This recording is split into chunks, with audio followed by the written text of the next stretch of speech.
that one. Morning has come, night is away. Rise with the sun and welcome the day. Morning has come, night is away. Rise with the sun and welcome the day. Morning has come, night is away. Rise with the sun and welcome the day. You know it now. Morning has come, night is away. Rise with the sun and night is away. Rise with the sun and night is away. Morning has come and night is away. Morning has come and night is away. Morning has come and night is away. Rise with the sun and welcome the day.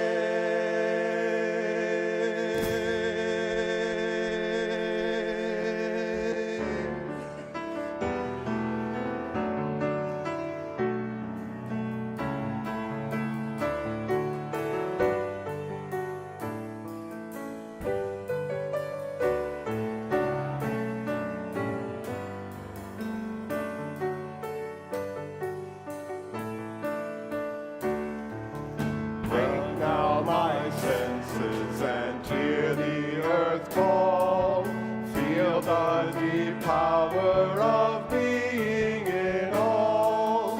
Keep with the web of creation your vow. Giving, receiving as love shows us how.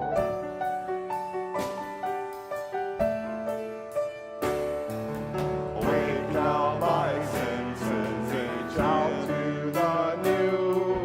Join with each pilgrim who quests for the true. Honor the beauty and wisdom of time. Suffer thy limit and praise the sublime.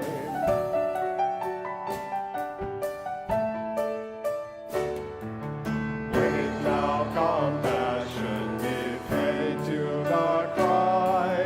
Voices of suffering fill the wide sky.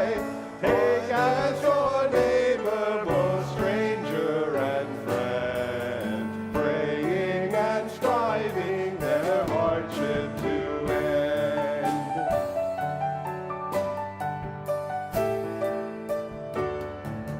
Wake now, my conscience, with justice thy guide. Join with all people whose rights are denied. Take not for granted a privileged place. God's love embraces the whole human race.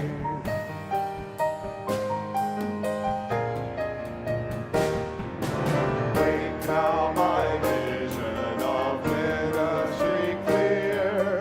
Brighten my pathway with radiance here. Mingle my calling with all who will share. Work toward a planet transformed by our care.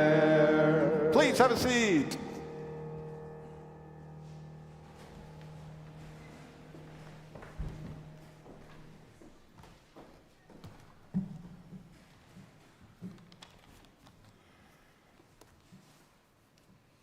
Whoever you are, wherever you come from, whatever age, ability, history, identity, gender, or sexual orientation, you are welcome to bring your full self here. Here to this place where we nurture connections and empower action. Good morning, I'm John Cook. My pronouns are he, him. It is a joy, as always, to serve this community as a liturgist. We are grateful to have Rev Charles as our hymn leader, Rev Scott on drums, Marcus Hauk, our Director of Music Ministries, on piano. And if you haven't already, please put your phones in worship mode. If you are new or have any questions, please find one of our greetings wearing red stoles, that's code for neck scarf. For those with children, ask a greeter about the Child Creative Engagement Toolkit in the Hanley holodeck. That way. Our greeters are here to connect you and find your way. Our service today invites us to practice emotional maturity, opening ourselves to the full palette of human emotions. And now, Nancy. Hello from the board. My name is Nancy Silverman, she, her, and I'm serving as your new board president. I've served on many teams throughout my 30 years at the U, but I have to say that being on the board is a whole new experience for me. The best thing about it is so far that I am able to reach out more broadly to the entire congregation and make a difference in many unique aspects of our congregation. Your board just finished a two-day retreat just yesterday and are ready to get going on some new initiatives. The first big news is the emphasis on growth and outreach. We will focus on effective outreach into the community through social media, emails, events, and coordinating with our membership ambassadors. Beginning in the autumn, we will train volunteers to create and edit short video clips from the sermons and events we host, testimonials, and other UUCM programs and ministries to help spread the word about the good work we do together here. The board has also approved a new entry monitoring system to enhance our safety and entry into the building. We are working on the policy and different aspects of the plan and will roll out those sometime in the next few months. We are looking for members to assist in the planning of this new system, so please reach out to anyone on the board if interested in getting involved. And a group of us have met over the last month to come up with our new theme for the year. I am happy to announce our new theme, which is Bring into Being a More Just and Loving World. You may recognize this theme from our UUCM statement, which sums up what the U is all about. And what I'd like to end with is this. The best way to grow our congregation is to bring a friend or a family member to a Sunday service. We will train all UUCM members and friends to do this. It will not only change the lives of who you invite, but it will change your life too. I look forward to the board with you this morning, and please don't hesitate to reach out with any questions or concerns. Thank you very much. We live stream our services. While we cannot guarantee that you're not caught on camera, it is our intention to focus our cameras on our worship leaders. If you desire a camera-free zone, please see a greeter who will escort you there.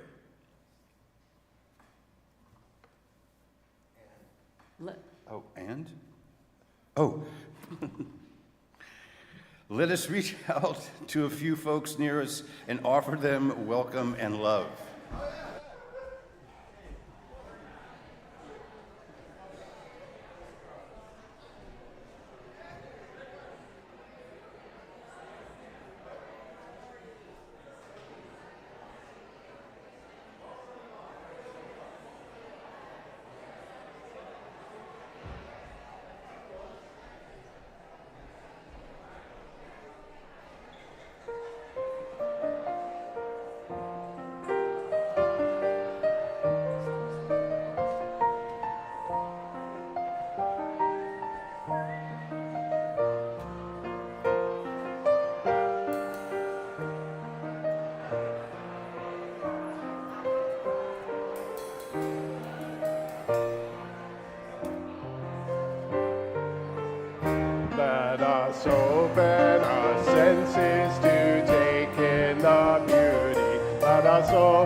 us open our senses to take in the beauty. Let us open our minds to learn what is true.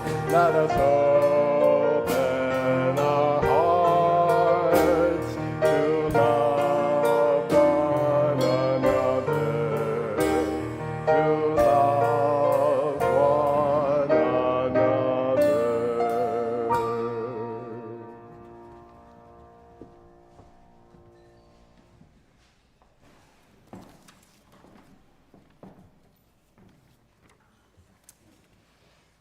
Good morning. I am Reverend Scott Sammler-Michael, co-minister. My pronouns are he and him, and it is a pleasure beyond measure to be with you today. And I am the Reverend Charles Laughlin. My pronouns are he, they. Today, our invocation is May Our Hearts Hear What Nobody Wants to Hear by Francisco Xavier Alarcón. We will read this antiphonally, which means that the left side of the house will read the block type along with me. And those here on the right will read the words in italics with me. So these are the words of Francisco Alarcón. May our ears hear what nobody wants to hear. May our eyes see what everyone wants to hide. May our mouths speak our true faces and hearts. May our arms be branches that give shade and joy. Let us be a drizzle, a sudden storm. Let us get wet in the rain. Let us be the key, The hand, the door, the kick, the ball. the road. Let us arrive as children to this huge playground, the universe.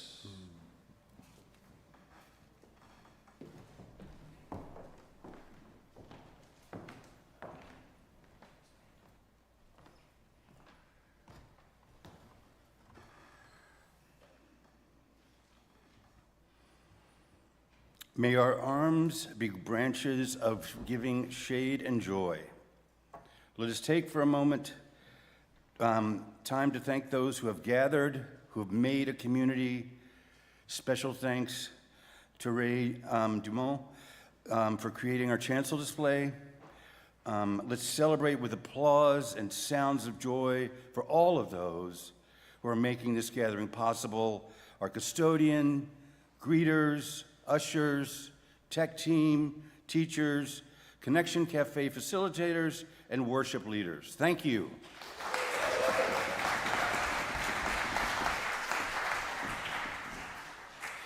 From gratitude comes generosity. For the month of August, we will be sharing our riches with the Meadville Lombard Theological School. Meadville nurtures learners from diverse faiths to embody the collaborative work of liberation through congregational and community leadership. It is one of the 2 Unitarian Universalist seminaries in the United States. All of our congregation's reverends are alums, and members Chris Budin and Ghana Hilton are currently students. Meadville provides a powerful learning environment, but does not have the considerable resources of larger institutions, such as the seminaries at Harvard or Drew. Please give generously. You can text UUCM plate and your amount to 73256 to give. You can mail us a check with plate in the memo, or simply place your gift in the offering basket. And community, please know that all of your gifts are worthy and they are all received with love. Ushers, please come forward.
Called to find depth in our days and discover reverence in this hour, we seek a gentle meditation, a focused reflection, and ardent prayer, each as we are called, and yet mystically all together.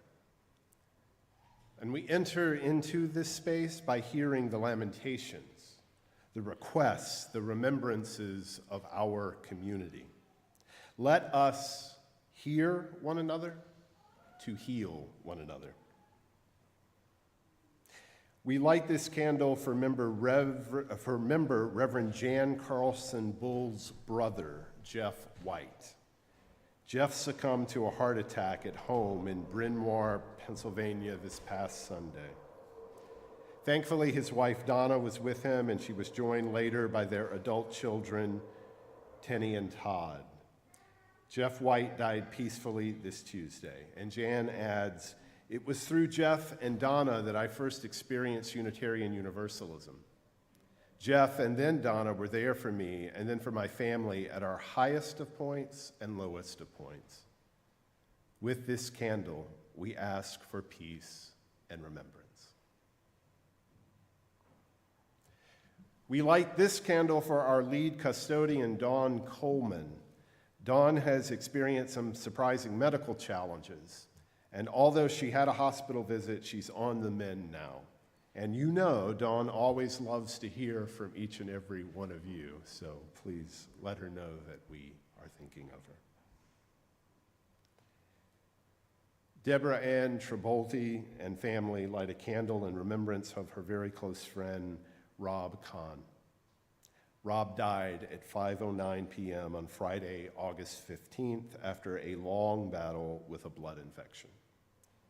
May he finally find peace. Debbie Ann says, "Until we meet again, always in my heart." We light this candle for Joy Fig and Alexander Gonzalez. This past Thursday, August 14th, at 9:00 a.m., Alexander proposed to Joy.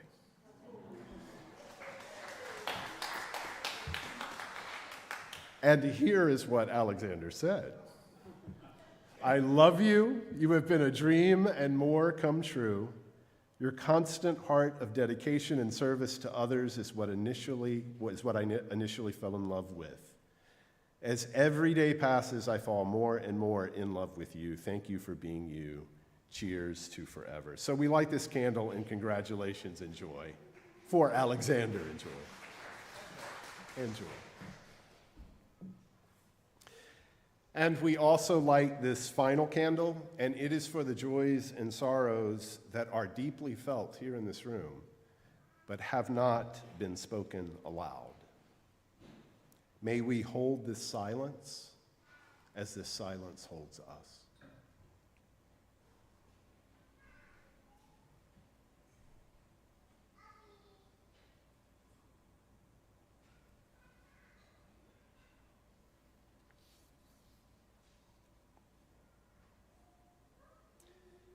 May our listening inspire acts of love.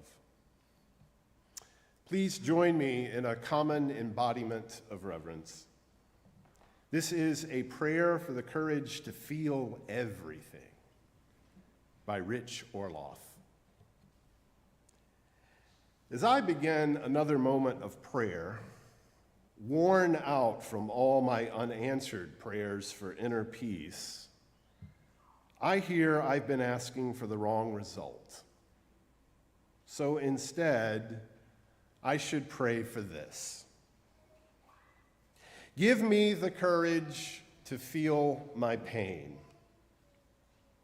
Give me the courage to feel my sorrow. Give me the courage to feel my rage. Give me the courage to feel whatever is there. Let me make space for all the feelings that I don't wish to feel. Let me welcome them as I might an exhausted traveler. Let me bless those feelings and comfort them so I am no longer a stranger to what's inside me. Let me move beyond the defenses of my identity and all the attractive barriers to feeling. Let me stop wasting so much time in resistance. Let me become so large that I have the courage to feel it all. Amen.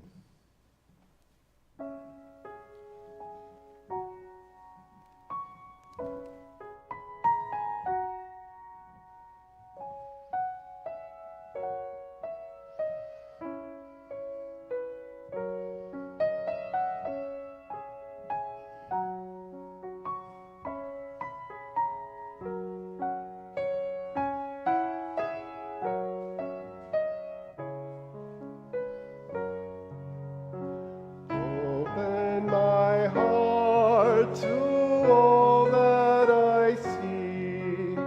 Let me be part of the love you give. Open my heart to all that I seek. Let me be part of the love you give. Join us.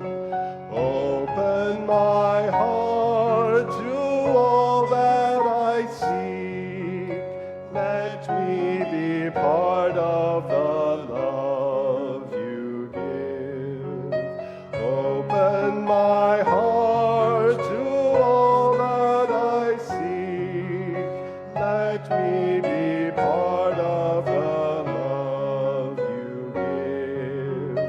Open my heart to all that I seek.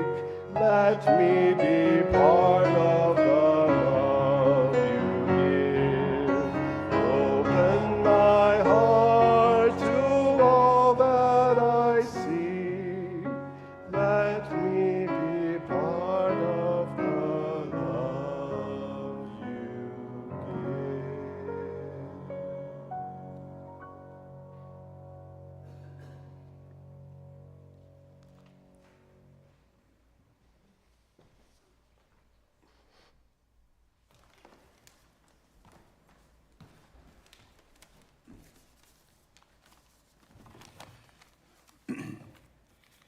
Hello.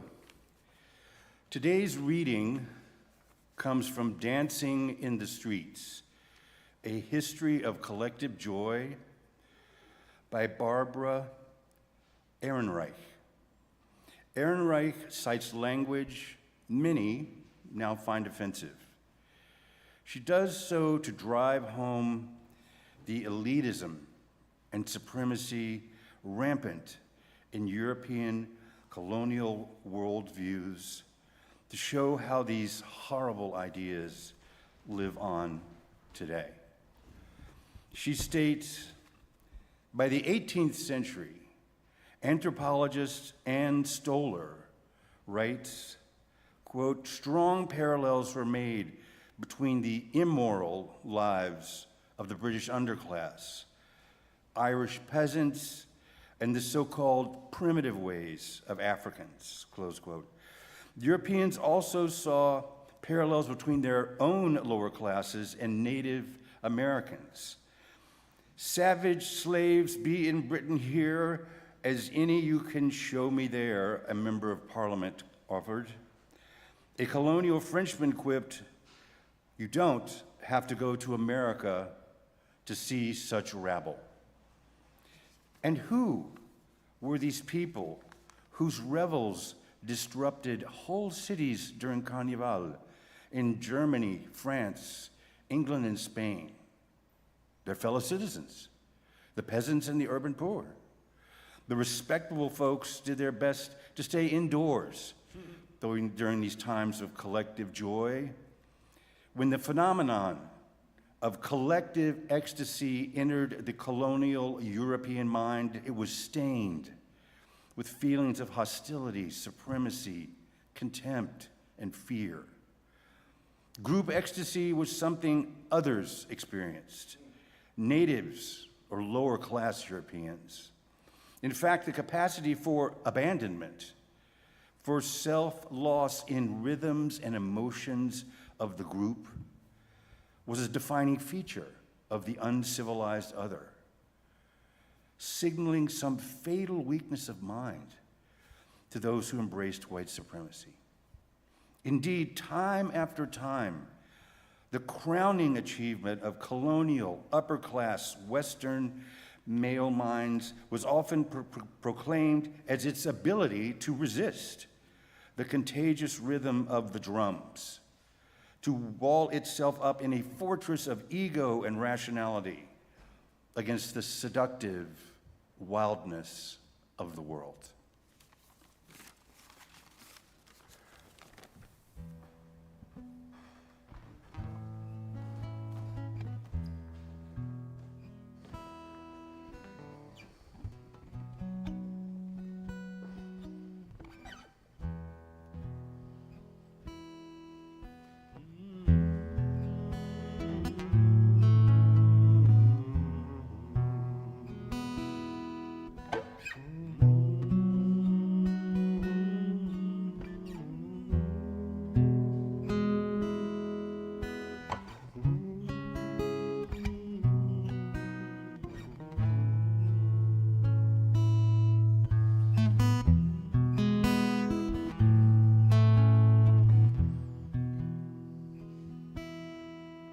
With his back against the San Francisco traffic, on the bridge's side that faces towards the jail, setting out to join a demographic. He hoists his first leg up over the rail. A phone call's made, police cars show up quickly. The sergeant slams his passenger door.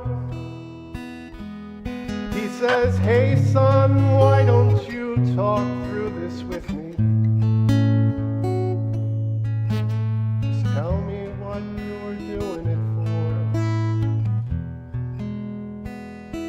Well, it's a little bit of everything. It's the mountains, it's the fog, it's the news at 6 o'clock, it's the death of my first dog. It's the angels up above me. It's the song that they don't sing. It's a little bit of everything. There's an older man who stands in a buffet line. He is smiling and he is holding out his plate. And the further he looks back into his timeline, that hard road always led him to today, making up for when his bright future had left him, making up for the fact his only son is gone, and letting everything out once his server asks him, "Have you figured out yet what it is you want?" I want a little bit of everything, the biscuits and the beans, whatever helps me to forget about the things that brought me to my knees. So pile on those mashed potatoes and an extra chicken wing. I'm having a little bit of everything.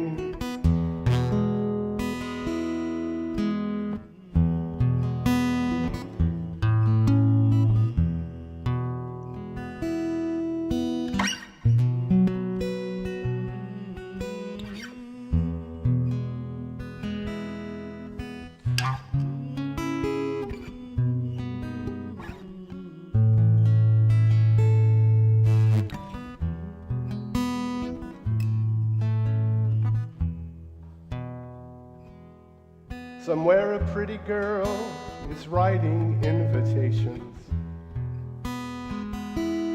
to a wedding she has scheduled for the fall. Her man says, "Baby, can I make an observation? You don't seem to be having any fun at all." She said, "You just worry about your groomsmen and your shirt size.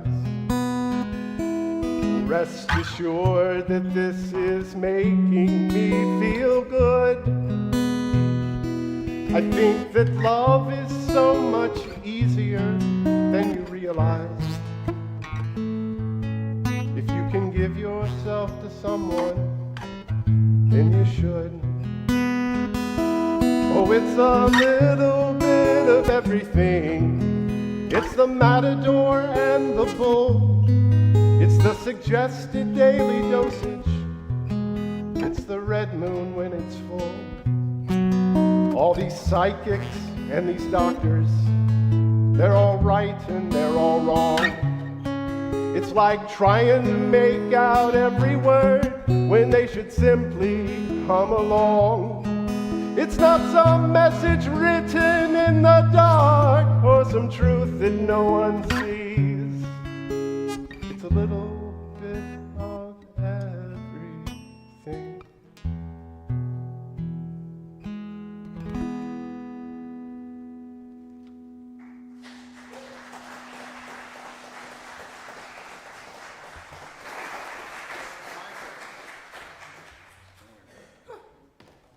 Oh my. Well, Reverend Charles, thanks for bringing us that song. We just chose that song, I think, Tuesday, right, at our worship huddle. From Dawes, it fits this theme so nicely. It's the mountains, it's the fog, it's the news at 6 o'clock, it's the song that they don't sing. It's a little bit of everything. Exploring everything that it means to be human forms a key part of our theological task. How do we proportionally, honestly, caringly, with integrity, feel it all? Let me acknowledge those who designed and led Another World is Possible, the Synergy Worship Service on Friday, June 21st at this year's Unitarian Universalist General Assembly in Baltimore, because that liturgy inspired this service and provided some of its elements. How many of you have witnessed the coming of age service here? Right? This is where our youth create the service and share their well-crafted statements of belief. Synergy worship is like that, only the youth there are a couple years older and wiser and more confident, and they come from all over the country. So thank you, Synergy Worship.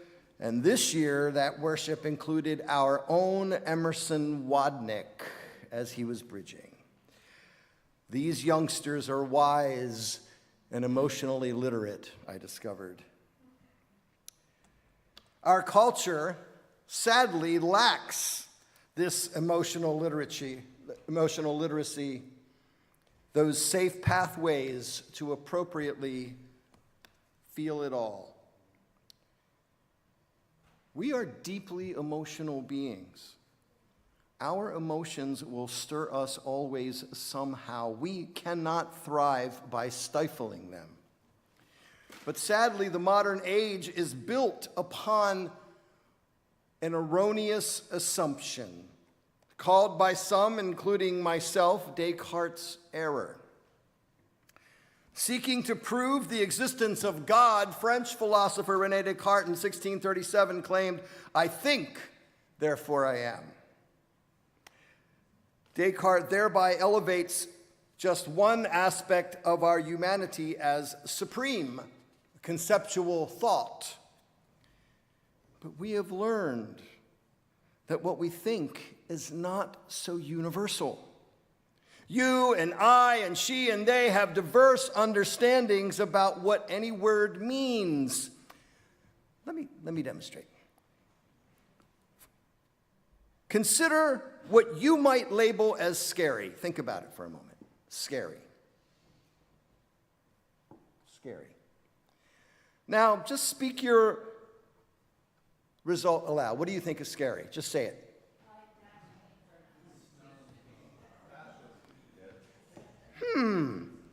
Hear how many different things people associate with just one word? Now consider how someone behaves when they feel sorrow. Sobbing, downcast eyes, shoulders hunched. Or how they behave when they feel stress, agitated movement, quickened speech, shortened breath. Or how we all behave when we feel joy or confusion. Human beings experience emotion in much more predictable, similar ways than we ever do concepts. Concepts are fleeting, subject to bias. Our feelings are much more in common. Indeed, neuroscience teaches us it might be more accurate to claim, I feel, therefore I am human. So how do we develop the emotional maturity? How do we feel it all? Our reading taught that we have used false claims that our intellect is the closest thing to divinity to justify slavery, colonialism, even genocide. So let's try and unpack this with an example. This is one way to imagine how the human intellect and emotion operate and dance together. In his book, The Righteous Mind, moral philosopher Jonathan Haidt shares the neuroscience demonstrating how the human decision-making process is guided primarily, not by reason, but by our emotional experiences. The single most important factor in determining what decision we make, the scientists found, is not the accuracy of the facts, but the weight of the emotional content attached to that idea. Our allegiances, our love or distaste of the source of information, all condition our willingness to believe or embrace what we hear. Haidt depicts our moral reasoning as a wild elephant with a small human rider on top. The elephant is our feeling, irrational self. It's our habits, tendencies, and assumptions, that which is fed by our emotional attachments and our allegiances. And the rider, little Mr. Know-it-all, he's our intellect. But the rider has little power to influence the elephant's movement.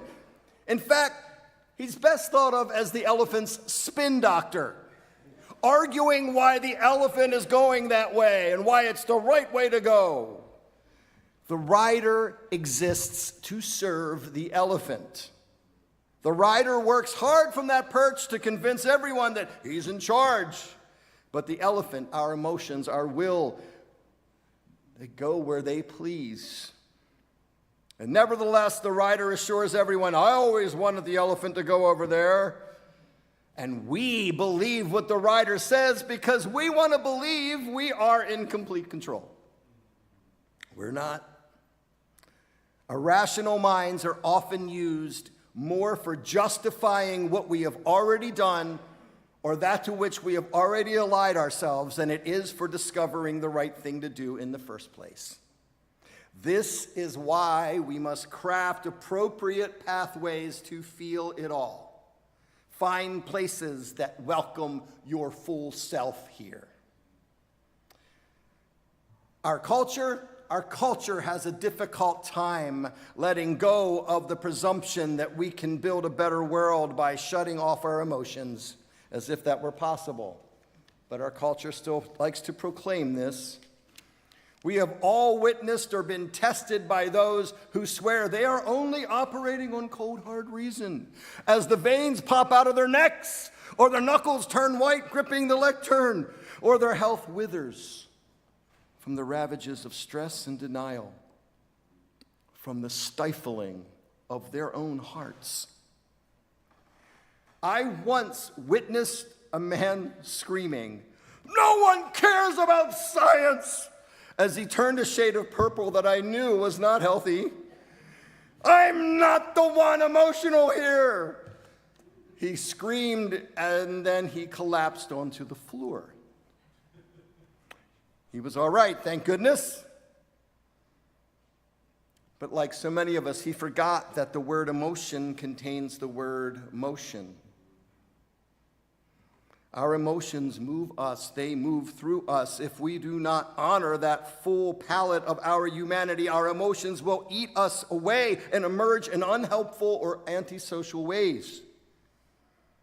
Honest practices of cultivating emotional maturity enable us to feel it all in ways that do not harm others or bring us trouble. They help us understand how our feelings are compelling our choices. In our reading, Barbara Ehrenreich explains the history of why so much human emotion is demeaned, banished, even maligned as a sign of inferiority. This should not surprise us, folks. Our culture is built upon intricate facades seeking to justify various supremacies: white supremacy, male dominance, European thought, heterosexual normativity. Barbara Ehrenreich wisely shares example after example of white male European upper-class colonial culture shunning vital pieces of humanity to justify conquest and brutality. They excused their infamy by claiming the conquered other wasn't refined or heightened. Ehrenreich documents these patterns of exalting ourselves over others to justify the theft of their lands, resources, and even their very bodies. Mistaking a few technological achievements as symbols of superiority, European colonial culture demanded the stifling of significant parts of our humanness in order to be deemed worthy of status and position. Remember that.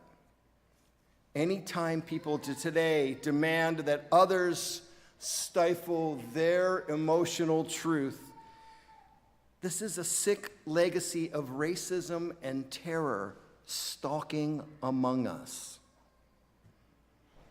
Now, of course, it's true that certain emotional expressions are not productive. Sometimes we need to help someone or ourselves find a better place to share our emotional fullness. Too few of us are trained in emotional literacy. It is also true that our raw emotional truth can erupt in behaviors and language that can harm. So we locate safer ways and spaces for us to feel it all. Because we are going to feel it. No matter what we want, we're going to feel it. So we need to let it out in order to heal and be well. Emotional maturity is a dance of compassion, boundaries, and decorum.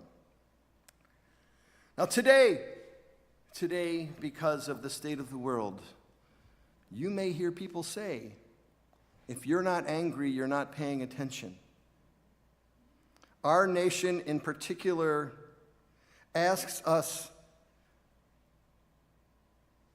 we are asked in this state of our nation to empathize, to feel what others feel, in hopes of motivating us to turn this world around and bring into being a more just and loving world. As someone mildly in touch with joy, I have always felt how wrong it is to stifle the joy of others. Do we not see this frequently in how people treat children?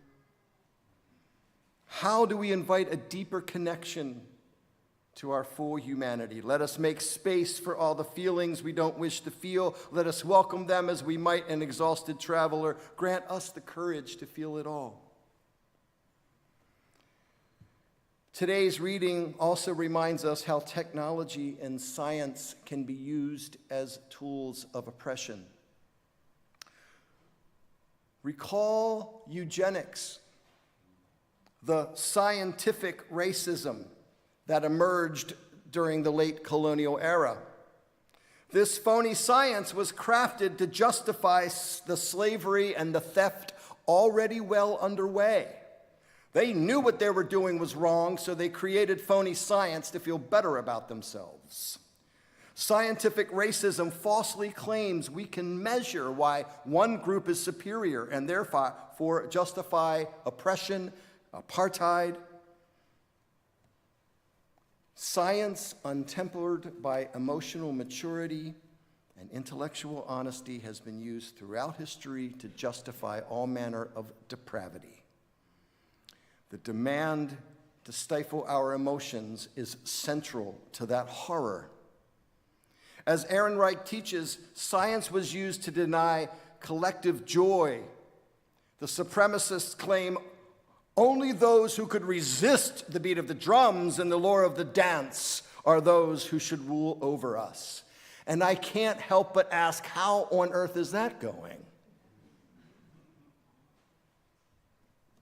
The supremacist colonial powers feared human nature so much, they outlawed drums.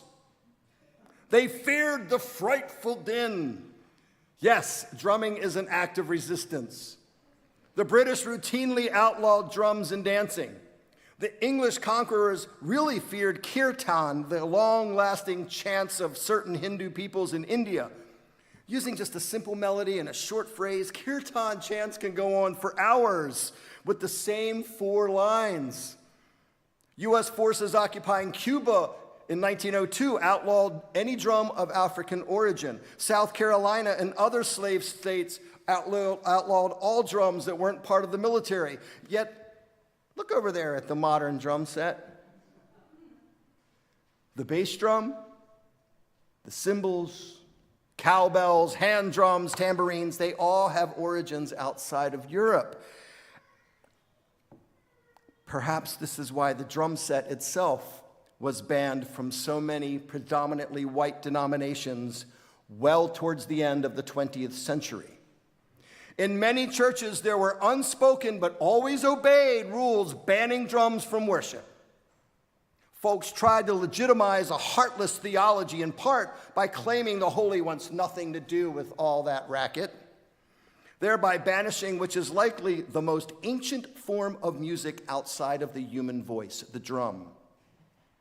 They feared conjuring a collective ecstatic experience because they themselves were emotionally attached to phony claims of superiority built on emotional repression. But beloveds, the holy does not always command us to be silent. That is a human notion placed into the mind of the Almighty. If you grew up being told drums had no place in church, as I was, you were polluted with supremacist ideas.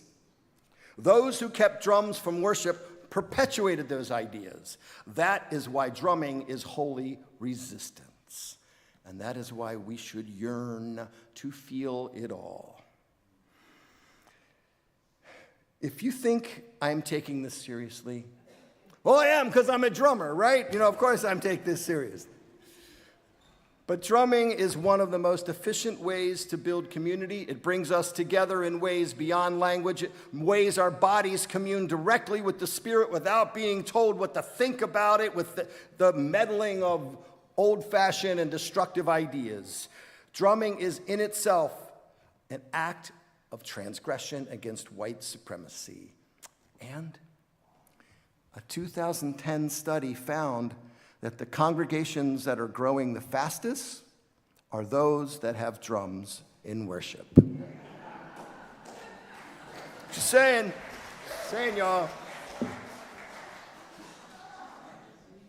Drumming invites joy, and you know that the tyrants and the fascists don't want you to feel that. That's why they want to be on tack everywhere all the time. That's why they grin gleefully as they dismantle needful institutions from public media to universities. to whatever they can destroy, simply to aggrandize their colossal tech bro egos. Remember, those who fear your joy are demonic. It is devilish to demand people not celebrate when there is cause to rejoice. Those who demand quiet and restraint in the midst of communal joy are not your friends. Sadly, they themselves fear feeling at one with the dance, and secretly, they really feel they will surrender to the call of the drums. Those who deny or refuse joy stand aloof so as to signal they are above all that, supremacy, when all they do is prove that they will strangle their own humanity to squash yours. You've seen those viral videos when some demeaning white folk demand that people of color keep it down. I've experienced elitist folk telling my working class family to be quiet. Supremacists think they should be allowed to control your volume. Please don't comply. When the situation calls for it, and not every situation does, of course, shout it out loud. The hallmark of our true humanity is to feel and express it all. Now, emotional maturity does not mean people must always smile or be ready to laugh or to be joyful. Of course, some people struggle with happiness. They have difficult lives. They're racked by tragedy or illness or oppression. They might just be having a bad day. And yet, some need to be invited to take their outbursts elsewhere, right? To diminish harm to themselves or others, to avoid embarrassment, or maybe just so we can finish our program. That's true too. There are situations when we need to manage our emotional reactions more, right? In warfare, in an argument, in courtrooms, on a job site with dangers all around, or when folks are trying to listen to music or to a speaker. All this is to say that those who are in touch with their joy, who express it freely, are not better than anyone else. Let us never replace one supremacy with another, please. Let us never exalt ourselves when telling the truth about the difficult people in this world and the forces that they unleash. Let's just speak the truth in love. Balance, understanding, and compassion are our aims. Even when we make spaces to feel it all, to proclaim somehow that drumming is resistance, because just because something is felt doesn't mean it should be expressed in every place at every time, and we should process and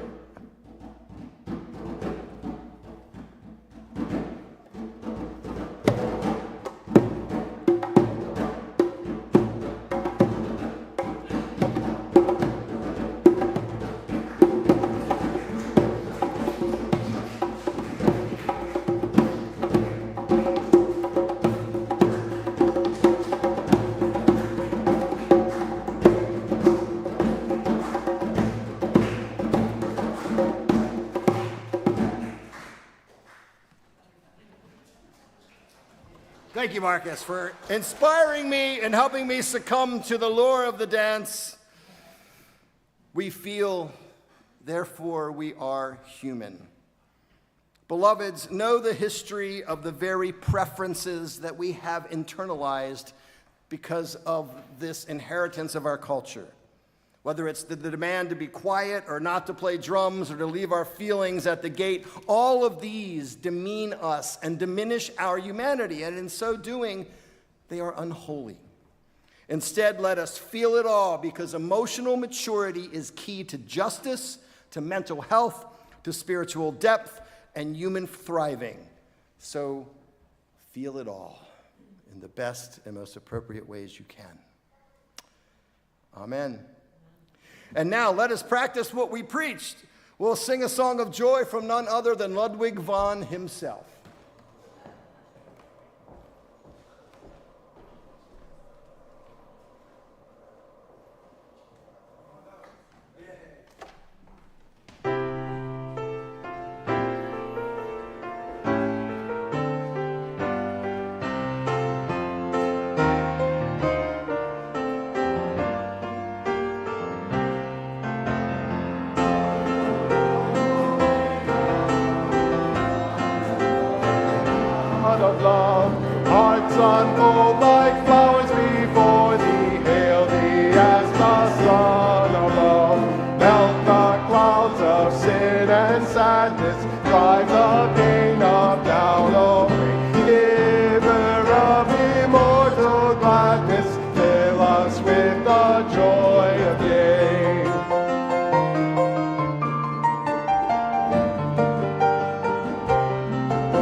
victors in the midst of strife. Joyful music lifts us onward in the triumph song of life.